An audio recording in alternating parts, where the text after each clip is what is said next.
Hello, hello! Bienvenue dans l'épisode 75 du podcast. C'est fou quand on y pense. 75e épisode que j'enregistre. Et outil essentiel pour lire mes notes. Hello! Moi, je suis Audrey Aka, la diva des chiffres en chef. Aujourd'hui, je vais parler à tous les passionnés de finances, d'entrepreneuriat. Dans l'épisode 75 de Sky Up Ta Biz, on va plonger dans le vaste monde de l'optimisation fiscale pour les petites entreprises PME.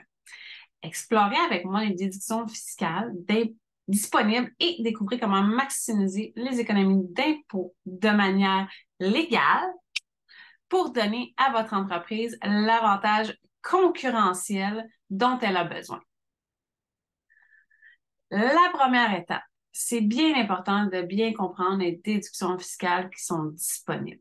On va démarrer en passant en revue différentes déductions fiscales auxquelles les petites PME sont admissibles. Ça va inclure des éléments tels que les dépenses d'exploitation, les déductions pour les équipements, les investissements dans la recherche et le développement, ainsi que les autres avantages fiscaux spécifiques. On va également discuter des changements récents dans l'optimisation fiscale qui pourraient avoir un impact possible sur les possibilités d'optimisation fiscale. Justement, ce matin, j'étais au téléphone avec une cliente et ce que je lui expliquais, exemple, quand il y a des nuances entre être travailleur autonome et incorporé. Puis au niveau des déductions fiscales, il y en a tellement. C'est sûr et certain que cet épisode de podcast-là ne va pas répondre à toutes tes questions. Mais moi, ce que je te suggère, si tu as des questions, c'est de venir te booker un appel découverte que je vais déjà me noter pour être certaine de ne pas l'oublier. Juste prendre le bon cahier. Donc, je me note toujours pendant que je vous parle parce que j'ai beau me prendre des notes à l'écran, je les modifie toujours pendant que je suis en vidéo. Je me fais des mots-clés, puis après ça, je vais tout vous changer ça. Donc, c'est sûr et certain que, exemple, quand tu es quand tu es incorporé versus tu es enregistré, il y a des nuances. Exemple, quand tu as un bureau à domicile, tu peux, tu as droit à cette déduction-là quand tu es travailleur autonome, mais tu ne l'as pas quand tu es incorporé. Puis moi, je la recommande pas quand on est incorporé de se verser, exemple, si on travaille de la maison, de se verser un loyer. Pourquoi? Ben parce qu'il va falloir se déclarer des revenus de location au personnel. Fait que des fois, c'est peut-être mieux, tu sais, de vraiment analyser ta situation si c'est incorporé ou enregistré. Mais, tu sais, les déductions les plus répandues, assurance, téléphone, Internet, électricité, tout ce que si tu changes, comme moi, tu sais, 2024, j'aimerais ça changer au niveau de l'informatique, les ordinateurs. Euh, donc, les ordinateurs, mais attention, un ordinateur est une immobilisation. C'est pas une dépense qui est 100% déductible quand tu l'acquiers. Ça, c'est à voir avec ton comptable. Donc, une immobilisation, tu peux aller chercher la déduction pour amortissement. C'est dans le fond, tu viens répartir dans la durée de temps de vie de de ton immobilisation. Exemple, mettons, là, c'est 30%, ça dépend de la catégorie, parce que la catégorie d'amortissement, mais on ne retrouve pas la tâche. J'ai déjà fait un épisode sur les amortissements, d'ailleurs, si tu veux aller voir. Mais ta catégorie, mettons, elle peut être 30% la première année. Après ça, la deuxième année, tu viens déduire 10% jusqu'à complètement avoir complètement amorti la dépense totale. Si tu viens pareil passer à parce que dans le fond, la différence au niveau de ton bilan, quand tu as une immobilisation versus une dépense qui arrive, c'est que la dépense, elle est déductible. Autant quand tu es travailleur autonome que tu es incorporé, la dépense, elle est déductible. Mais l'immobilisation n'est pas déductible parce que l'immobilisation est un actif au bilan. Ce que ça veut dire, ça, en gros, c'est exemple, je m'achète un ordinateur, la semaine prochaine, je prends le gros full équipe, De toute façon, c'est assez facile de nos jours parce que les yeux de te monter un bill à 5 000 pour juste un ordinateur. Tu l'achètes, mais tu as un actif de 5 000 ce que ça veut dire, c'est que si, par exemple, dans 6 mois, je décide qu'il ne me convient plus, je veux le revendre, j'ai une valeur de revendre sur l'ordinateur. C'est pas la même chose que si je prends mon vieil ordinateur puis que je veux le vendre, je vais peut-être le vendre 50 100 tu comprends? Il y a une différence. Fait que, tu sais, au niveau, c'est ça, les déductions, il y a toujours au personnel ce qui est important, parce que moi, je fais toujours le parallèle entre l'entreprise et le personnel, parce que veut pas, c'est interrelié. Les dépenses au niveau des médicaments, tu sais, tout ce qui est ta publicité, tout ce qui est des formations que tu suis en ligne devient aussi une dépense pour ton entreprise. C'est tout ce qui te permet de gagner un revenu dans ton entreprise est déductible. C'est juste qu'il y a certaines réglementations sur les différentes déductions au crédit. Je pense entre autres aux frais de représentation. Moi, ce que je dis tout le temps, c'est jamais la meilleure façon d'aller récompenser nos employés. Parce que ce qui arrive, c'est que j'aimerais mieux payer un conférencier, payer une conférence à mes employés plutôt que de les amener dans un restaurant. Pourquoi? Parce que fiscalement, c'est déductible à 50 même chose pour les taxes. Donc, c'est peut-être plus avantageux un conférencier et des choses comme ça plutôt que de... Mais je comprends, c'est que des fois, on n'a comme pas trop le choix. Des fois, ça se règle bien autour d'un lot. C'est beaucoup plus, mais il y a d'autres façons. Ton véhicule, tes déplacements, frais de kilométrage, c'est sûr que on rentre, ça, c'est assez complexe. Tu sais, c'est complexe. Tout ça est complexe, mais c'est important. Puis, écoute, là, si tu vas, je vais te mettre, là, dans le fond, sur mon... j'ai un aide-mémoire, OK, qui est autant bon si tu es incorporé que si tu ne l'es pas au niveau de tes impôts, parce que là, on rentre bientôt dans la grosse saison des impôts. C'est le temps de préparer tes dossiers. C'est le temps de rassembler tous tes documents pour aller chercher le maximum de déductions qui sont disponibles. Là, j'en ai sûrement d'autres que j'oublie ou que je pense pas, mais moi, je dis toujours, t'es mieux de trop en donner au comptable que de pas assez en donner puis de passer à côté de déduction. Quand c'est l'achat de ta première maison, tu as un crédit d'impôt au niveau du personnel. Si tu passes au Rénovert aussi, tu as des dépôts, tu as des crédits d'impôt au niveau du personnel. Est-ce que ça touche aussi le corporatif? Je crois que oui, mais tu sais, toutes tes machineries, en tout cas, c'est sans faire, c'est tout un univers, les déductions. Mais, comme je te disais, c'est sûr et certain que je ne pourrais pas couvrir dans cet épisode de podcast-là tout. Ce qui est vraiment, si tu te poses des questions à savoir est-ce que ça, c'est déductible ou pas, tu peux m'écrire sur les réseaux sociaux, m'envoyer un courriel ou prendre un appel découverte. On va regarder vraiment par rapport à ta situation, à toi, qu'est-ce qui est important de ne pas oublier de rassembler pour ta déclaration d'impôt. Toujours important, étape 2, de maximiser tes économies d'impôt dans le respect de la loi. OK? Les stratégies concrètes de petites entreprises peuvent mettre en place pour maximiser tes économies d'impôt tout en respectant pleinement la loi. C'est ça, là, ce que ça veut dire, c'est que ça inclut les conseils pratiques pour ta tenue, tes registres fiscaux précis, l'optimisation de tes crédits d'impôt disponibles, puis l'utilisation efficace des déductions pour réduire la charge fiscale de ton entreprise. C'est vraiment important. Tu sais, la semaine passée, il y a une situation que j'ai trouvée vraiment triste, OK? J'ai un client à bon chiffre d'affaires, mais qui est pas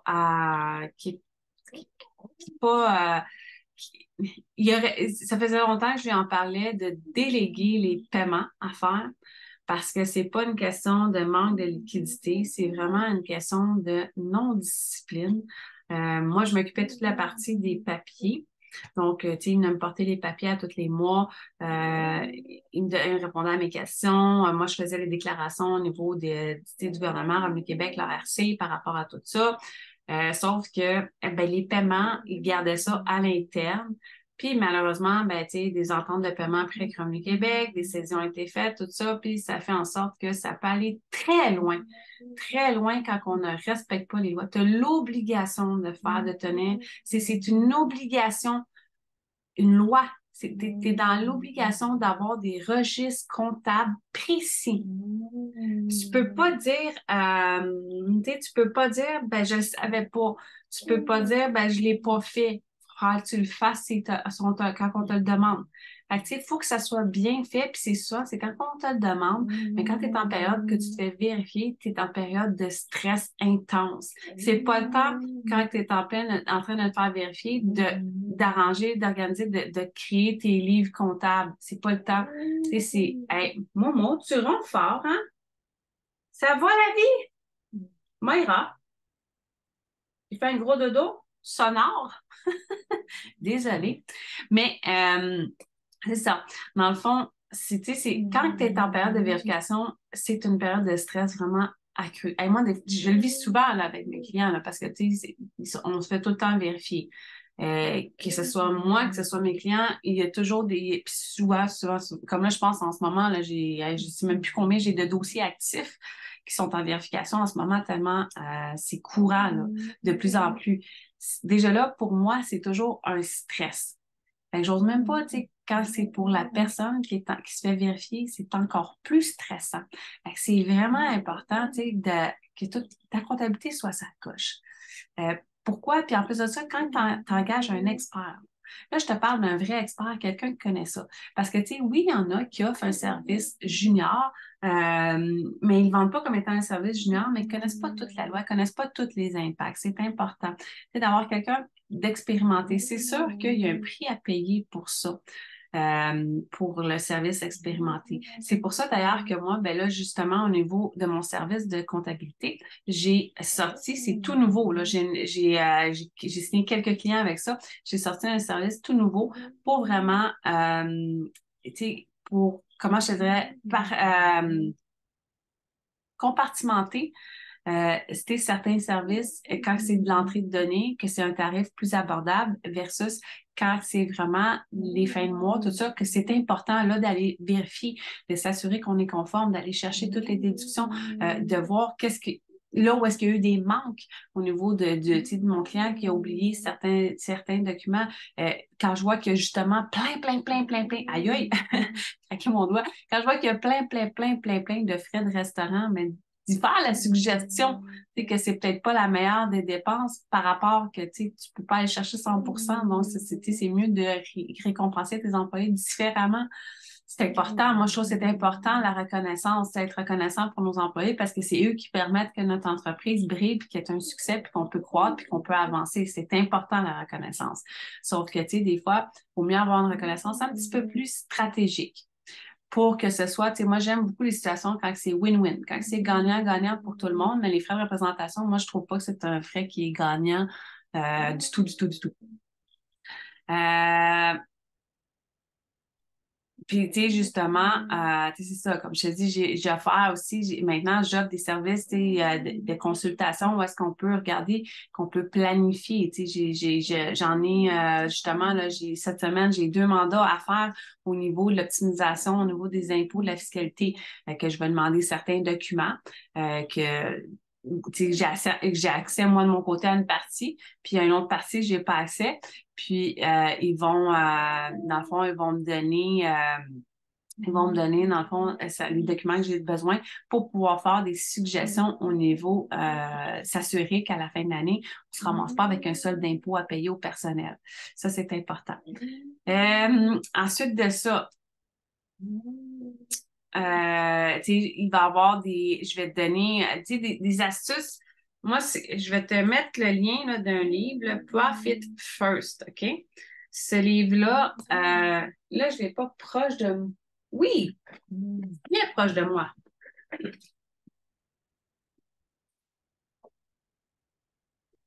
Ce livre-là, sans face. Je sais qu'il se fait en français maintenant, mais moi, quand je l'avais acheté, il se faisait juste en anglais. Ça, ce livre-là a changé vraiment beaucoup ma façon de voir l'argent. Tu sais, c'est important de planifier. C'est important de planifier, puis tu sais, de planifier combien de profits tu vas aller faire. Tu sais, combien, fait que, tu planifies, tu fais, ça, c'est une stratégie, tu sais, une planification fiscale à long terme. on est dans l'étape 3. Planification fiscale à long terme, ça, c'est important. Tu sais, c'est important.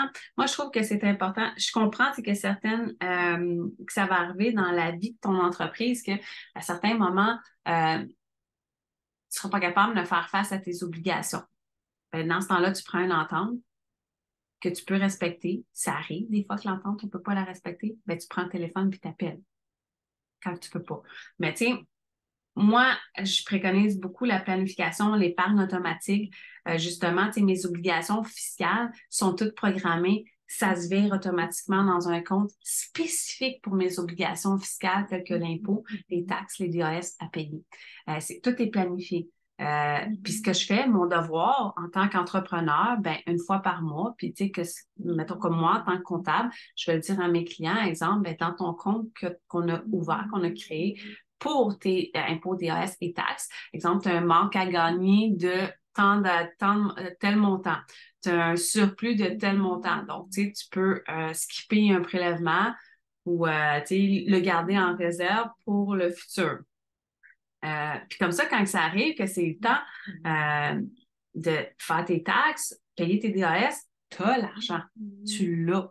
Parce que tu l'as mis de côté, tu as bien planifié, tu as bien fait ta planification, puis tu as fait ta vérification à tous les mois. C'est ça, c'est ça de travailler avec moi. Tu sais, je vais aller te dire, ben écoute, moi, c'est sûr que je recommande fortement d'ouvrir un compte juste pour les taxes, les DAS, les impôts puis de programmer un transfert automatique. Si tu ne sais pas c'est quoi le montant programmé, tu m'écris. Moi, quand je m'occupe de ta comptabilité, je vais te le dire, je vais te le trouver, je vais te le suggérer, puis je vais le vérifier à tous les mois. M'assurer qu'on est en business, là, puis que on se plante pas, là, pour pas que tu aies de mauvaises surprises. Là, parce que l'objectif d'ouvrir un tel compte, c'est justement de ne pas avoir de mauvaises surprises puis d'avoir l'argent. Fait que ça, c'est important. Mais c'est sûr que c'est difficile, puis ça peut arriver que tu en aies besoin de cet argent-là, mais là, dans ces périodes-là, il faut aller comprendre pourquoi tu en as besoin, qu'est-ce qui a fait que tu as manqué de cash flow, puis que tu as dû aller piger dans cette réserve-là. Parce qu'idéalement, on ne pige pas dans cette réserve-là. Là. C'est pour les taxes, les DAS, les impôts. On ne touche pas. Fait que, tu sais, c'est vraiment, en tout cas, sans faire ce livre-là, ça a vraiment beaucoup changé de choses, ma vision sur la structure puis ma fiscalité à long terme.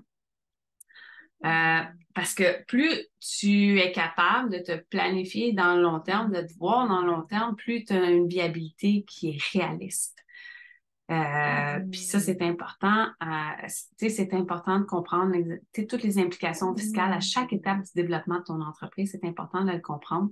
À partir du moment de la création, pendant que tu crois, puis en passant par l'expansion, puis des fois le déclin, ou parce que tu te diriges vers la retraite ou que tu veux la vendre, c'est important d'être proactif dans tes chiffres parce que veux pas, tu auras beau engager la meilleure comptable du monde si tu n'es pas proactif, dans le sens, si tu t'assures pas de faire que les paiements soient faits, tu sais, c'est plate à dire, mais ta business, elle va fermer un jour ou l'autre. Que ce soit de ton compte, avec ou sans ton consentement, parce que oui, le gouvernement a le pouvoir de fermer ta business, malheureusement, puis ça arrive, c'est très rare, mais ça arrive. Donc, sois proactif. Tu peux pas dire, on peut pas, on est tous des adultes. Puis être adulte les finances fait partie intégrante de notre vie, que ce soit au niveau de tes finances personnelles, au niveau de tes finances de ton entreprise. Moi, quand j'entends, moi, les chiffres, ça m'intéresse pas. Ça t'intéresse pas? OK. Fait que là, moi, la question qui me vient tout de suite, est-ce que tu aimes ça pouvoir aller à l'épicerie quand ça te tombe? Ou quand tu en as besoin, sans avoir regardé dans ton compte de banque avant, qui va me dire non à ça? Tout le monde va dire, ben oui, je veux pouvoir aller à l'épicerie quand je veux, comme, mettons, je décide qu'à ce soir, je me fais telle recette, ben j'ai juste allé me l'acheter. Ben c'est ça. Fait que tes chiffres, est-ce que tu les aimes vraiment pas? Est-ce qu'ils t'intéressent vraiment pas, tes chiffres? Pas certaine. Pas certaine. Moi, je pense que c'est que souvent, ce que moi j'entends quand on me dit, moi, les chiffres, j'aime pas ça. Moi, ce que j'entends pour connaître, vraiment, puis avoir l'expérience là-dedans, moi, ce que j'entends, c'est que mes chiffres me font peur. Parce que j'ai peur de pas avoir les résultats que je veux. C'est ce que moi, j'entends quand on me dit, moi, j'aime pas ça, mes chiffres ou mes chiffres m'intéressent pas. C'est ce que j'entends. Moi, ma mission, c'est de te faire aimer tes chiffres puis que tu les comprennes. Peu importe le salaire annuel que tu as. OK? J'ai vu du monde qui font des miracles avec des petits salaires. OK? Parce que plus ton salaire grossit, puis tu sais aussi l'excuse de dire, ah, plus mon salaire grossit, plus mes dettes grossissent, ça, c'est une excuse. C'est une excuse. Pas parce que tu as un gros salaire que tu es obligé d'avoir un gros train de vie. C'est toi qui choisis d'avoir le gros train de vie. That's it. Tout simplement. Là, je vais te parler, OK, justement. Ben, j'en ai parlé un petit peu, là, tu sais, de mon. Je suis même plus. J'ai fait un live juste avant d'enregistrer l'épisode de podcast, fait que je sais plus ce que je t'ai dit.